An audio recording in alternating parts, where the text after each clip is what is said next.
Dando continuidade ao Fórum Internacional Rumos e Sustentabilidade da Saúde, convidamos o Dr. Witters, diretor de Pesquisa e Bem-Estar da Gallup-Healthways, para fazer a sua apresentação. Por favor. Dr. Dan é mestre em Biologia Celular e Genética pela Universidade de Nebraska. É autoridade nos Estados Unidos na compreensão, estudo, medição e produção de dados a respeito das correlações entre bem-estar e produtividade. Participa com frequência de grandes conferências sobre o tema e terá 30 minutos para apresentar a palestra sobre o que falta nos Programas Corporativos de Gestão de Saúde, Abordagem Integrada com o Objetivo de Potencializar a Gestão. Queria lembrar a todos que durante a apresentação dele e do debate, vocês podem fazer as perguntas, levantar. Eu só sugeriria que vocês colocassem os e-mails na pergunta, porque se não der tempo para responder, depois os palestrantes respondem para vocês.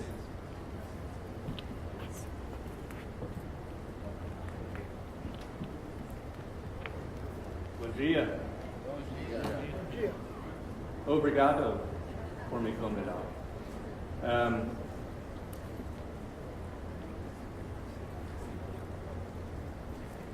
My name is Dan Witters. Thank you to those of you who are coming back into the room. I'm the man standing between you and lunch, so I'll try and make this worth your time.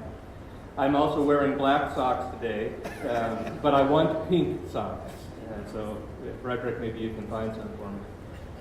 I've been with Gallup for 25 years. I'm based in Omaha, Nebraska currently. Gallup hired me straight out of graduate school, so it's the only grown-up job that I've ever had. For the last 7 years, I have been the research director of the Gallup-Healthways Well-Being Index. So Gallup and its partner Healthways jointly created and measure well-being in the U.S. and around the world. This vision started in 2007. This partnership between Gallup and Healthways. And the thought of well-being was inspired originally by the preamble to the Constitution of the World Health Organization that speaks of health as being complete physical, social, and mental well-being, not just the absence of infirmary, okay? Not just the absence of disease. It is more than that. And so when we think about well-being, we think in very holistic terms, very complete terms about what it is. So this is how Gallup and Healthways have designed well-being and think about well-being and measure well-being around the world. It is anchored to 5 essential elements. And it is, we think, all the things collectively that go into a good life, to a life well lived, the most important parts of it.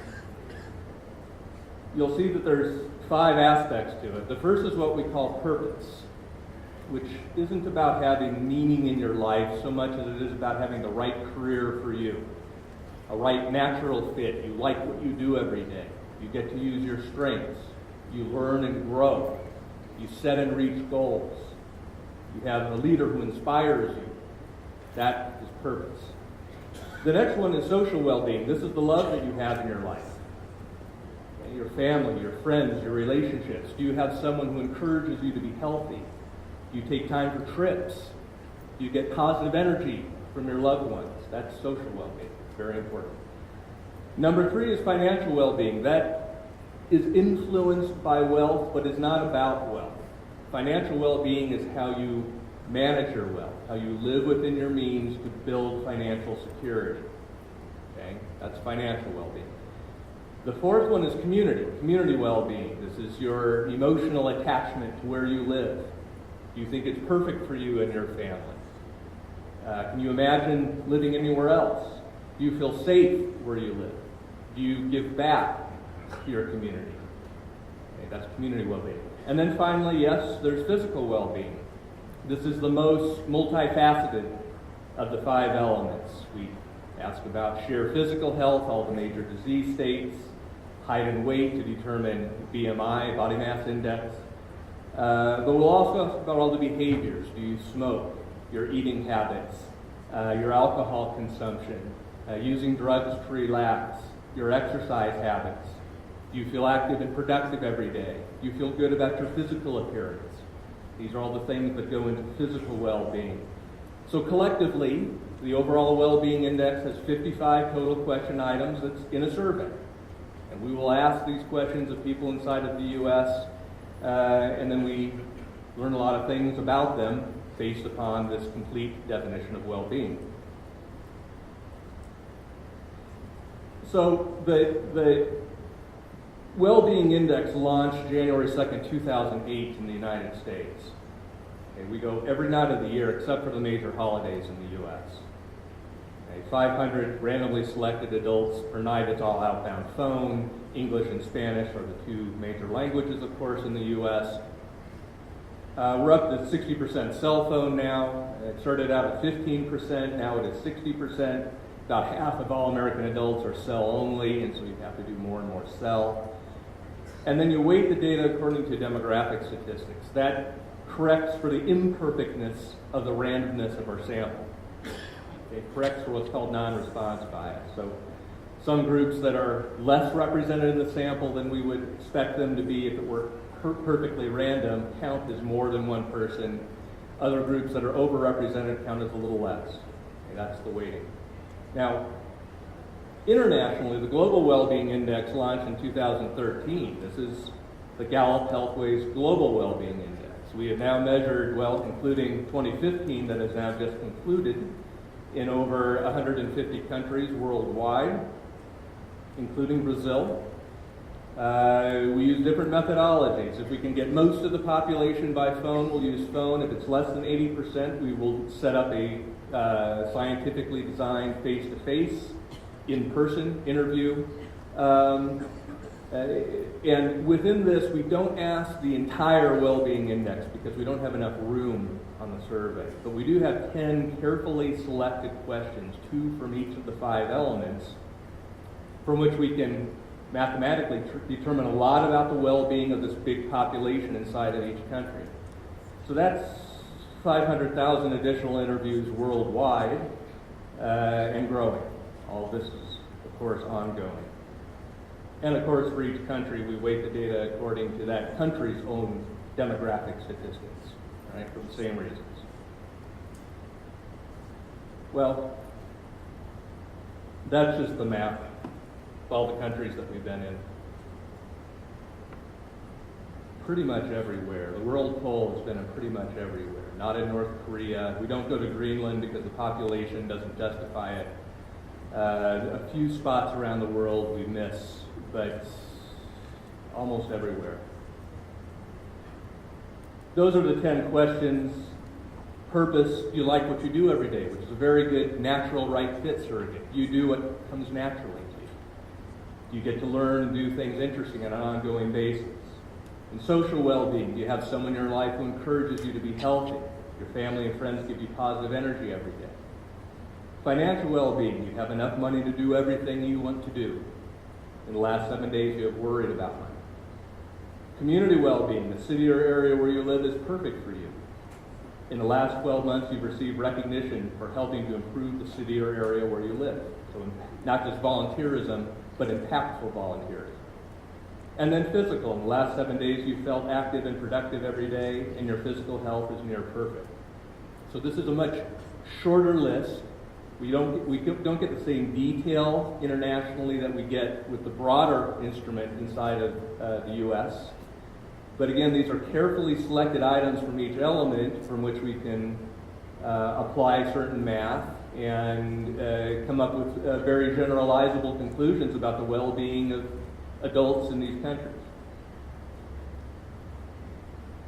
Well, we have scientifically designed cutoffs between having high well-being, moderate well-being, and low well-being in each of the 5 elements. And so based on how people respond to these survey questions, we will categorize them into one of the 3 buckets. Right? Thriving means you have high well-being in that element. While struggling means you're kind of in the middle. And if you're what we call suffering, then it means you have quite low well-being in that element. Worldwide, this is what it looks like. So the very top in the blue is the percentage of adults across the world that are thriving in that particular element. 18% in purpose, on up to 26% in financial, not really meant to be compared left and right across the elements. The cutoffs are designed uniquely for each element, right?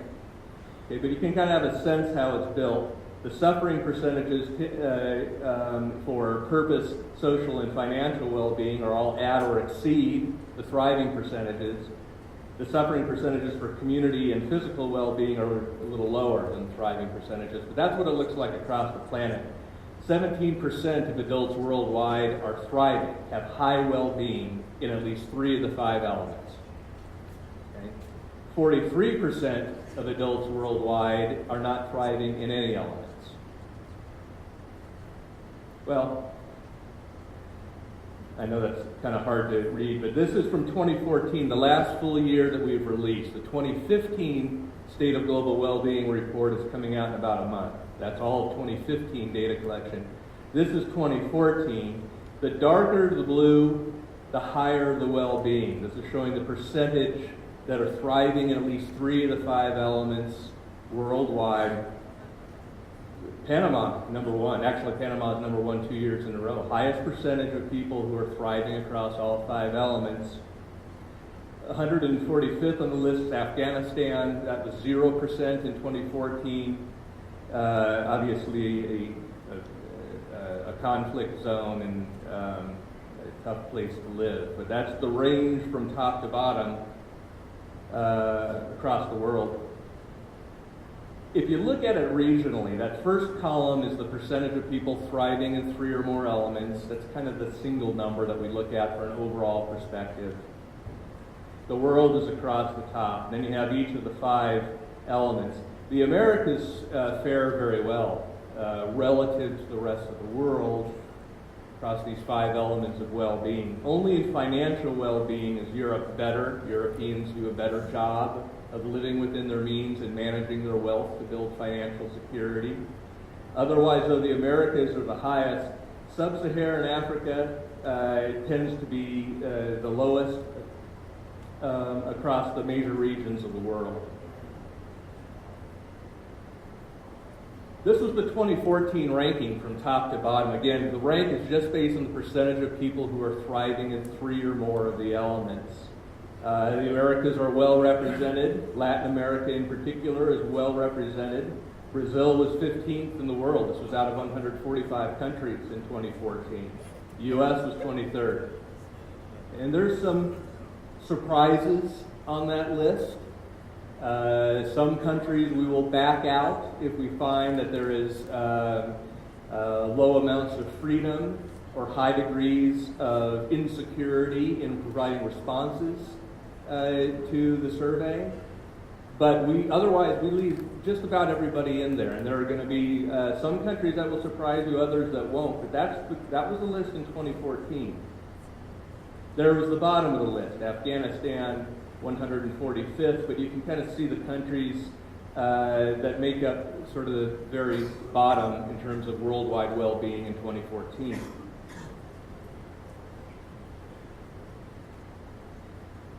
Now, when we look at the thriving, struggling, and suffering across the 5 elements, you have Brazil on the left and the world on the right as a benchmark. And Brazil fares pretty favorably. Again, it was ranked 15th in 2014, which was quite good. With purpose, and just to be systematic, I'll start on the left-hand side, but with purpose and social well-being, if you look at Brazil's profile compared to the global profile, with purpose and social well-being especially, social is the love you have in your life, it's really quite good. On the right-hand side, physical well-being and community well-being, Brazil again better than the global average.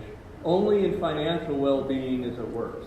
Lower thriving percentage, higher suffering percentage.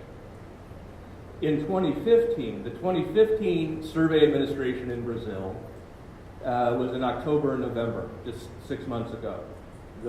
We have not yet released those results, that's why I'm showing you 2014, but I can tell you that all 4 of the elements across Brazil are pretty close to what they were in 2014. The 5th one, financial well-being, has worsened pretty considerably.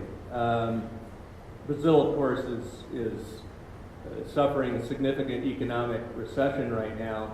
That thriving percentage in 2015 has gone down from 23% the year before down to 16%. The suffering percentage, which was 36% in 2014, has grown now to 48%. So I think economic turmoil is reflected in the 2015 results. Political turmoil, which has escalated significantly in recent months in Brazil, not reflected in our 2015 results. The 2016 survey administration will be this summer. And I think then we'll have a better idea of the political activity and its influence on well-being. I think purpose well-being, financial well-being, community well-being would probably be the three elements that would be most likely to be affected by an impeachment process of President Dilma Rousseff and replacement exercises. We'll see how that plays out, of course. Nobody knows. But so far, financial, worse, but other aspects, maybe not. There's the same chart that you just saw a few slides ago, but those are Brazil's numbers from 2014. Again, fares pretty favorably. If we drop in the four regions in the world, we just show Brazil side by side. And again, there were the 2014 ranks. Financial will be worse in 2015. The others, though, I think will probably be pretty close to the worldwide ranks that we had at the time. Well, let me move from there into talking about the science behind the Well-Being Index. When we design this, you don't just do it because you think it's interesting, and you don't just do it because you think that it's appropriate. Okay, when you think about well-being, you have to prove that it matters, and you prove that it matters by linking it to a variety of different outcomes. There's different ways that you can think about well-being-based outcomes. One is as it pertains to the workplace, to employees inside of businesses.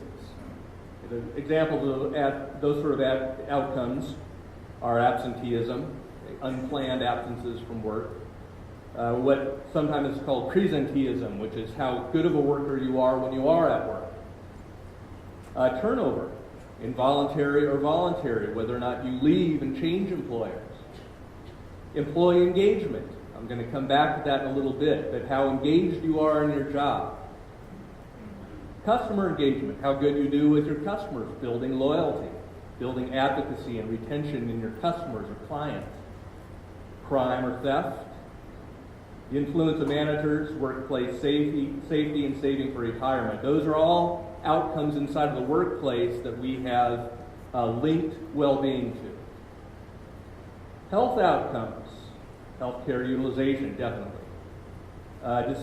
Disease states, high blood pressure, high cholesterol, cancer, chronic physical pain, diabetes, asthma, etc. Okay? People with high well-being tracked over time are less likely to gain new disease states than those with low well-being tracked over time.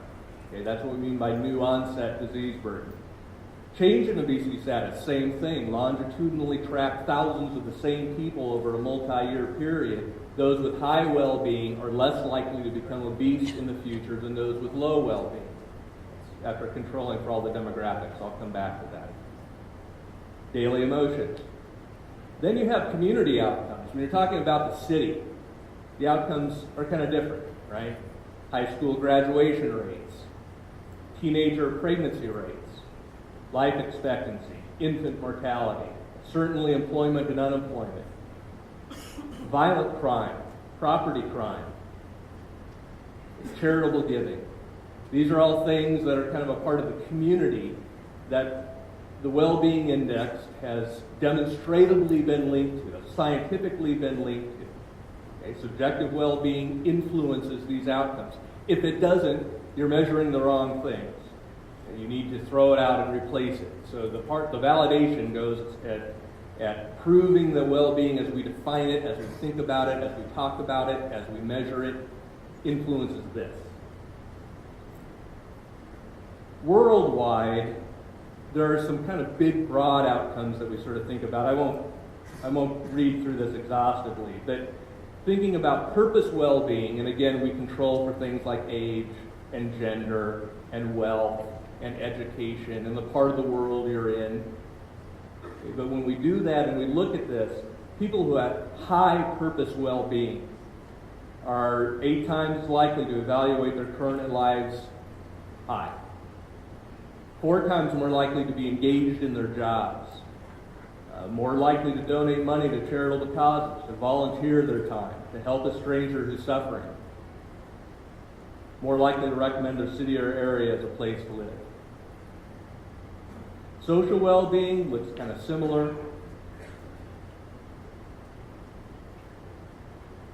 Financial well-being, a few different ones. More likely to want to move permanently to another country. Less likely to want to move permanently to another country. More likely to save money for the future. Half as likely not to feel well rested. Much more likely to trust the honesty of local elections. Community well-being, okay, and physical well-being. Less likely to miss work days due to poor health. Less likely to have significant stress on any given day. So the way we think about well-being in terms of its outcomes is going to relate to things in different ways depending on the level that we look at. All right. Holistic versus physical wellness. By holistic well-being, I just mean complete well-being across all 5 of the elements, okay? When physical wellness, we're just talking about physical health, just physical health alone. I want to emphasize that physical health is a lot better than having no well-being at all. If you're at least healthy, you've got that going for you. But the case I'm going to make is that having complete well-being is better. Well, I'll start here. In the U.S., we asked people, this was based on an interview of 21,000 adults, think about your overall life and what is most important to you. And we have them assign 100 points. And this is the percent of people that place this element in their top 2. The physical element was in the top 2 52% of the time. Social was pretty high, 47%, but then it drops off significantly. Community well-being was only mentioned 11% of the time. Okay, so there's a difference in people's minds. When they think about well-being, they tend to think about physical. Maybe happiness too, a little, mostly physical health. Inside of the U.S., this is RAND research, 85% of large employers, 1,000 or more employees, offer some form of wellness programs. Okay? But Gallup research, measuring the opinions of employees who work at these organizations, is only 60% of employees even know that such a wellness program exists. And only 40% say that if they're offered a wellness program, they actually participate. So only about 1 out of 4 employees inside of organizations that offer wellness programs participate in it. And awareness alone is a big missed opportunity. I am guessing that generalizes pretty well to Brazil. The types of programs tend to focus very much on physical health. Health risk assessment, weight management, nutrition, smoking, stress management. Okay, not much on the other elements, but of those that are offering it, those are the kind of programs that are typically offered. Makes sense. The problem is, again, this is based on 21,000 U.S. workers. Only 12% of employees in the U.S. strongly agree that they have higher overall well-being because of their employer. Only 12%. In fact, that's up. That was 9% just a few years before.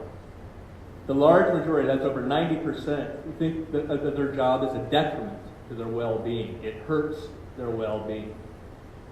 So employees don't think of their employment as a way of improving their well-being, just the opposite. They think that it retards their well-being. Well, I think you know the answer to this question that I'm going to present to you. But there's the well-being across the U.S. I don't need to focus on that. Thriving, struggling, suffering. In the U.S., just 7% of adults are thriving across all 5 elements. 0 or 1 elements is about half of all adults. Okay, so it's lopsided. where this experiment becomes useful, I don't think you can see that, is about 4% are thriving in physical well-being, but not anything else. So they're physically fit, but they have low well-being on the other 4 elements. And so what I can do is I can compare this group to this group. Holistic well-being, high well-being across all 5, compared to physical well-being, but not the other 4, okay? And again, we control for all the important demographics here. That's all built into the numbers that you see. This is a bit of an eye chart, but it's easy enough to understand. So the first column, those that are thriving in physical only. This column, all 5. Okay? The first one we looked at is unplanned missed work days per year. Okay? Don't show up for work unplanned, typically due to poor health. Among those who are thriving in physical only, it's 3.2 missed days per year among U.S. workers. That drops to 1.9 among those who have high well-being across all 5. So you can do the math. If you have 1,000 employees here and 1,000 here, 1.3 fewer days per employee, that's 1,300 fewer missed work days per year per 1,000 employees. Of course, if you have no well-being at all, that number goes much higher, right? It's up closer to 5 among U.S. workers. So this is better than that, but this is better than physical, okay? Accidents resulting in a workers' compensation claim. There were also statistically significant differences. 14 per 1,000 employees per year here, 5 here. And that, of course, can be readily dollarized. Looking around at a different employer to change jobs. 39% here, 7% here. And again, these are Gallup panel members. We are longitudinally tracking thousands of the same people over a multi-year period. What we know is that when we measure well-being and we came back 12 months later and asked, have you changed employers, they were more than twice as likely actually to have changed than these were. So not just more likely to look around for a new employer, but also much more likely to actually move, thus incurring turnover costs. Okay. A few more, though, that I'll show you, all right? Hardship. This is a very important one that links to a lot of things. The question we ask is, thinking generally, are you always, usually, sometimes, rarely, or never able to bounce back fully after illness, injury, or hardship? Thriving in all 5 elements, 70% of the time, always bounce back. Thriving in physical alone, 51%, always bounce back. So again, both groups are physically fit. Both groups are physically healthy, but the group with holistic well-being much more likely to bounce back after hardship. Same thing with adapting to change, thinking generally. Are you always, usually, sometimes, rarely, or never able to adapt well to change? Thriving in all elements, about 36%, always able to adapt well, just 16% for those who are physically fit. That has big implications for change management inside of workplaces. Donating money to charity, volunteering your time in your community. Okay? All statistically significant differences. Okay, well, the manager's role in improving well-being is something I'm going to spend a couple minutes talking about. Now, of course, focusing inside of the workplace. There is a thing that Gallup calls employee engagement. I'm not going to go into detail around this. Some of you may be aware of the Q12 tool. This is not a complete list of the metrics we look at, but when we think about employee engagement, it is not a general sense of mind. It is about meeting specific psychological needs that employees have in the workplace, and when they are engaged, they perform better. Okay, clarity around job role, you know what's expected of you. Routine and regular recognition. Good natural fit for your job role. Do you have a mentor that helps your development? Do you feel like your opinions count? Do you feel like the mission and purpose of your organization is important? Do you have opportunities at work to learn and grow? Do you have somebody, a manager, who discusses your progress every 6 months? Okay, those are key aspects of employee engagement. when we think about managers, there's a couple of important things as it relates to well-being, because engagement and well-being influence one another. They are not the same thing. They influence one another. The first thing is that managers account for at least 70% of all the range in employee engagement of the people that report to them. That's your direct report manager. Incredibly important in influencing employee engagement. The other thing is that engaged employees are 28% more likely to actually participate in well-being programs offered by their organization than are disengaged employees. So those employees that are having those psychological needs met, they know what they're paid to do. They're getting recognized for doing good work. They have a mentor who looks out for their development. They get to learn and grow. Okay? They are much more likely to embrace well-being programs. So one good way to enhance participation in your well-being programs is to meet those psychological needs of employees. Another interesting thing is that when we look at engagement level, the green bar are those that are engaged, the orange bar are those that are disengaged. And we ask, are you comfortable talking about well-being with your manager? And we'll ask about all 5 aspects of well-being. It varies very significantly based on engagement level. So with purpose well-being, for example, if you're engaged, 72% of employees, it's based on 11,000 workers in the U.S., are very comfortable talking about purpose-related well-being with their manager compared to just 10% of disengaged employees. Of course, engagement doesn't ensure that. With financial well-being, that's the most sensitive of the topics. If you're engaged, only 21%, but it's still compared to 3% if you're disengaged. So across all 5 elements, it makes a big difference. Okay? Well, engagement and well-being influence one another. If you are engaged, you're more likely to have high well-being. If you have high well-being, you're more likely to be engaged. Okay, but they are also additive. Okay, they potentiate one another. Sorry for the translator. But when we think about unhealthy days, okay, days missed from work, unplanned absences from work, if you have low engagement and low well-being, okay, you are 38% more likely to be having unplanned absenteeism due to poor health from your workplace than the average employee. On the other hand, if you have high engagement and high well-being, then you're about 38% less likely to miss work due to poor health, okay, than the average employee. Same thing with turnover. Okay, I showed you that statistic earlier. If you're low and low, you're almost 50% higher than the average employee to leave your job and go find another employer. If you're high and high, you're about you have 30% less turnover than the average employee. And again, the ones in the middle, they're kind of in the middle, right?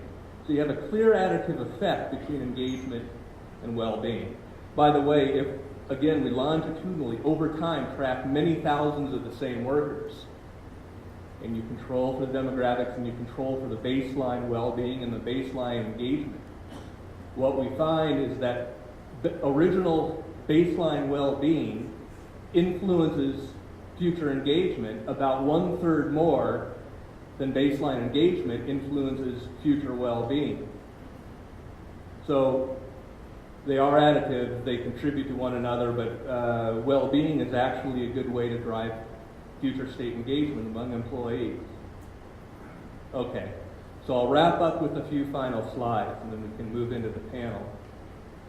These are some guiding principles for you. These are scientifically derived and married with my personal observations of things I think are very, very important in a successful well-being program inside of either a community or a workplace. Most of these apply to both. I want to start with leadership, which I cannot emphasize enough the importance of leadership. The first 3 are all about it. The first one is a strong, sustained voice from leadership. This means, U.S. term, flood the zone. That is, we are always going to talk about this. We are going to say that this is who we are, this is important to us, and this is never, ever going to go away. Okay, it's not flavor of the month. So strong, ongoing, sustained voice from leadership. You have got to have that. If you don't have that, you cut yourself off at the knees. So I put that number 1 on the list. Number 2, pretty important too, and that's a shared and consistent definition of what we mean by well-being. So you want your leaders talking about it all the time and how important it is. You also want your leaders defining it the same way. You don't want one leader talking about well-being this way and another one talking it this way. We all sing off the same song sheet. Okay? That's number 2. Number 3 is lead by example. Use the bully pulpit. Right? So leaders, yes, you can demonstrate good well-being behaviors. You are healthy, you eat well, you volunteer in the community, you bring your family to social functions, okay? You show up at learning on retirement and investments. Okay? You emphasize the importance of strengths-based development. This is all a part of leading by example, but the other part is using the bully pulpit, and that is use your power to dictate policies inside of your workplace. Easier for leaders of workplaces than communities, but leaders of communities too. Okay, so you can control how nutritious the food is. You can control policy that influences our behaviors. Yes, you can control whether or not we put in incentives. The last group was talking about that for good health. Participation in your health risk assessment, whether you smoke or not. Those are all things that you can do. So use your power to drive it. That's important. The 4th one is also, this is demonstrably important over and over and over again, and that's that employees need to authentically feel that their leaders care about their well-being. Okay, so yes, employee well-being is good for business impact. But if all you do is talk about the business impact, it is less important to employees than believing that you actually, honest to God, care about my well-being. And a close corollary to this is caring about the well-being of family members. So as you design well-being programs, do it in ways that include the family members as much as you possibly can. That's a really smart strategy. Because again, employees who feel that their well-being is authentically cared about, and even better, they feel like my spouse or my children's well-being is also cared about by my employer, that really influences not just my current well-being, but my participation in programs and the chances that I will improve well-being over time. Okay? Number 5, this isn't the world's most profound statement, but I'm going to say it anyway. And that is hit all 5 elements of well-being, not just physical. Having programs based on physical health is way better than nothing at all. So, okay? But hit on all 5 for obvious reasons. And you can use them to leverage one another. Okay? We have a lot of programs that can influence more than one element of well-being at the same time. Number 6, get the word out. Okay? Again, among U.S. workers, 60% of employers who reported that, yeah, we offer well-being programs, only 60% of employees even know about it. So awareness alone is a big missed opportunity. Again, I wish I had statistics for Brazilian workers, but I'm guessing it's probably pretty similar.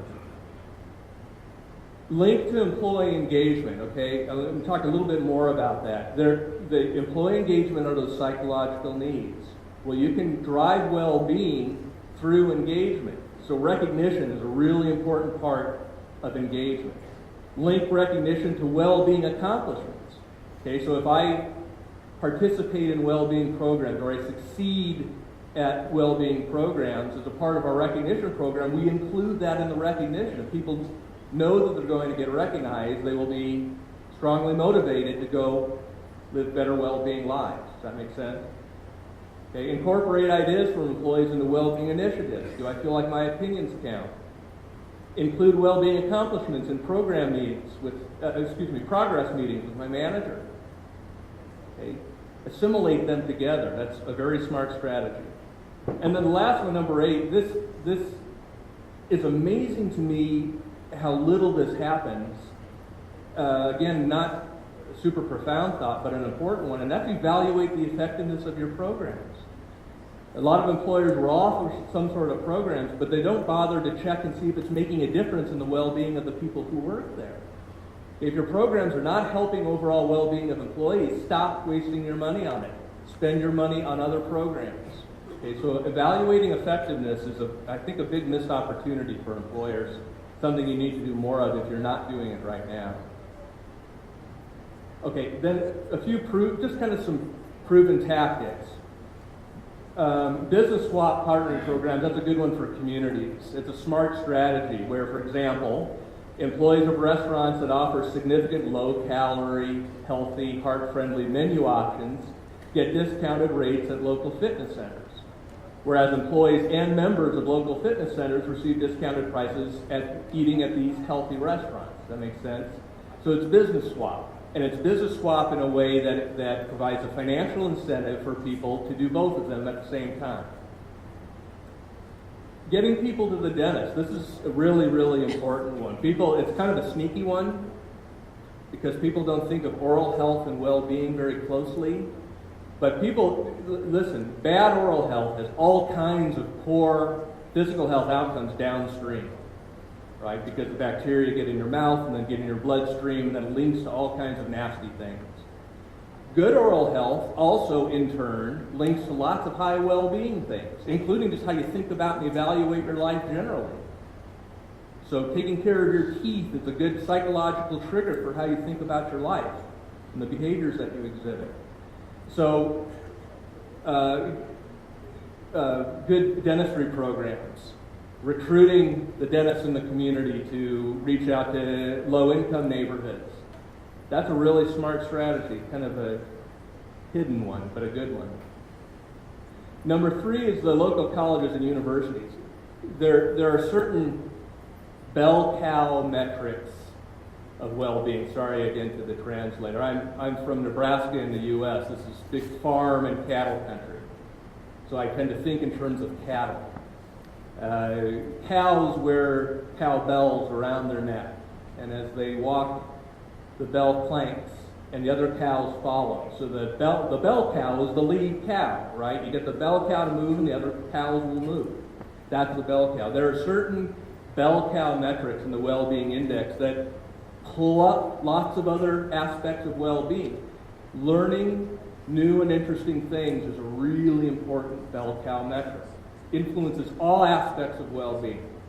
It's one reason why cities with a heavy college towns or cities with a heavy academic presence tend to be very high well-being, is because the people who live there learn and grow. They learn and do interesting things. Museums, art galleries, performing arts, sports, all the things that come along with the academic presence, that's important. So the more that you can get the colleges and universities involved in the community, the better. That's a really smart strategy. And just the last few now. Access to affordable fruits and vegetables. This is a really good one for workplace and for communities. Inside of our workplace, we have someone who comes by every day with produce, mostly fruits, but some vegetables too, and you just take one. You get one for free. That guarantees one serving of fruits and vegetables every day. Brings it right to the office. Okay. With communities, one good way to do it is have a mobile farmers market. So you have a truck with all the produce that isn't in the same spot every weekend, but actually will move in to neighborhoods. It's like the ice cream man driving through the neighborhood, only it's fresh fruits and vegetables. So improving the access is a really smart strategy because people like produce, but you need to make it easy for them to get it. Number 5, yes, activate the public schools. Very important. Eliminate the deep fat fryers. Initiate the walking school buses where the kids walk to school together safely as a group. Start running and biking clubs. There's all kinds of things, but the better that you can activate the schools, the better you will ultimately be in your community. Don't underestimate the built structure and the environment. Okay? Dr. Goldstein was showed that picture at the end of his presentation with the woman in the car walking the dog, but you saw no sidewalks, right? Okay, the built environment really matters. By green space, what we mean is having lots of parks, lots of room to walk around and outside. Walkability means our ability to do what we want to do, not by getting in a car and driving, but by walking to the market, to get my hair cut, to, whatever. Hey, can I walk? That's based on built structure, and it can really make a big difference. And then finally, last one, leverage competitions. This is mostly a workplace thing. It's a smart strategy. Doing competitions for individuals is so-so. One example inside of my workplace, I'm on the 5th floor of a 5-story building. And at the top of the stairs, there is a chart with all of our names, and every time you walk up the stairs, instead of take the elevator, you leave a mark on your name. Okay, that's an individual competition. And I think we brag about who takes the stairs the most. It's a smart strategy. Not all individuals are competitive. Not all individuals are motivated by competition. So I think a better strategy is team competitions, where you have teams of individuals, everybody in my work group, all 10 people, working together to do certain things. Are we volunteering in our communities? Are we all showing up at this investment class? Are we all taking the stairs? Okay, when you do that, then you have accountability partners. Then you feel responsibility to one another. So people who are maybe not individually competitive will nevertheless be motivated to participate because they're a part of the group. So I think team competitions is smart. Okay? So that's it. That's my part. I do want to put in one plug here, and that's healthways.com or gallup.com. You can go to these websites. We put new well-being content, both U.S. and international, including Brazil, all the time. Articles 2-3 days a week that are completely free. You just hit the website and you can navigate around and just search words for content. There is a treasure trove of well-being related material that's out there, along with big reports that we do, like our State of Global Well-Being report. So I'd encourage you to make use of those resources. It's easy to access and can help give you good ideas and good motivations for well-being. So that's it. Thank you all very much. I wish you a very good rest of your day and a very good life well lived. Thank you. Congrats. Thank you.